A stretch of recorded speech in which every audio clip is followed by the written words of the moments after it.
प्रत्यक्ष फलदायिनी योग साधनाएं के अंतर्गत अगला शीर्षक है प्राणाकर्षण प्राणायाम। हृदय और मस्तिष्क शरीर के भीतर दो ऐसे प्रधान अंग हैं जिन पर मनुष्य की जीवनी शक्ति एवं मानसिक स्वस्थता निर्भर रहती है। हृदय की गति में अवरोध होते ही मृत्यु निश्चित है। मस्तिष्क में विकार उत्पन्न होने पर विक्षिप्तता एवं पागलपन आ घेरता है। जिनके दोनों अंग स्वस्थ हैं उनकी शारीरिक और मानसिक स्वस्थता कायम रहती है, बढ़ती है। इन दोनों अंगों के परिशोधन और परिवर्धन के लिए प्राणायाम का व्यायाम है। इस व्यायाम से फेफड़े मजबूत रहते हैं और खांसी, श्वास क्षय आदि रोगों से सुरक्षा रहती है। इतना ही नहीं, सूक्ष्म शरीर को भी प्राणायाम से बहुत लाभ पहुंचता है। उससे आत्मशक्ति बढ़ती है। पतंजलि ने योग दर्शन में कहा है,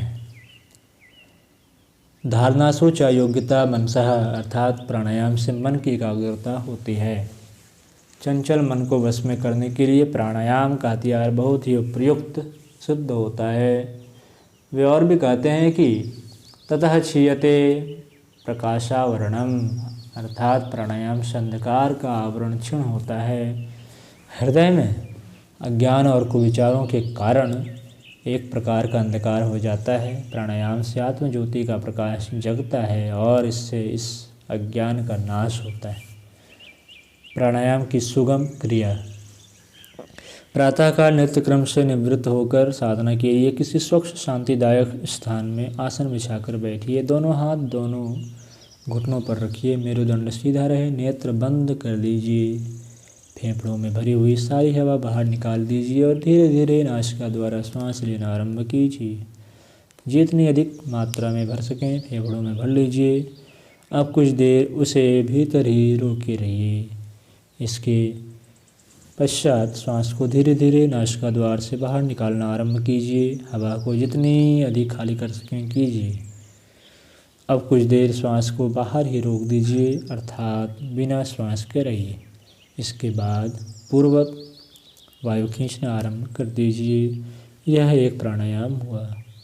श्वास निकालने को रेचक, खींचने को पूरक और रोके रहने को कुंभक कहते हैं। कुंभक के दो भेद हैं। श्वास को भीतर भरकर रोके रहना अंतः कुंभक और खाली करके बिना श्वास रहना बाह्य कुंभक कहलाता है। रेचक और पूरक में समय बराबर लगाना चाहिए, पर कुंभक में उसका आधा समय ही पर्याप्त है। पूरक करते समय भावना करनी चाहिए कि मैं जन शून्य लोक में अकेला बैठा हूँ। मेरे चारों ओर चैतन्य विद्युत प्रवाह जैसी जीवनी शक्ति का समुद्र लहरें ले रहा है। श्वास द्वारा वायु के साथ साथ उस प्राण शक्ति को मैं अपने अंदर खींच रहा हूँ। अंतर कुंभक करते समय भावना करनी चाहिए कि उस चैतन्य प्राण शक्ति को मैं अपने भीतर भरे हुए हूँ। समस्त नस नाड़ियों में, अंतः अंग प्रत्यंगों में वह शक्ति जज्ब हो रही है। उसे सोख कर देह का रोम रोम चैतन्य प्रफुल्ल सतेज एवं परिपुष्ट हो रहा है।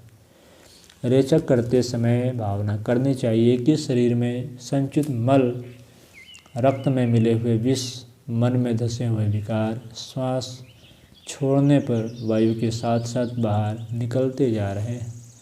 बाह्य कुंभक करते समय भावना करनी चाहिए कि अंदर के दोष श्वास द्वारा बाहर निकालकर भीतर का दरवाज़ा बंद कर दिया गया है ताकि वे विकार वापस लौटने न पाए। इन भावनाओं के साथ प्राणाकर्षण प्राणायाम करने चाहिए। आरंभ में 5 प्राणायाम करें, फिर क्रमशः सुविधानुसार बढ़ाते जाएं।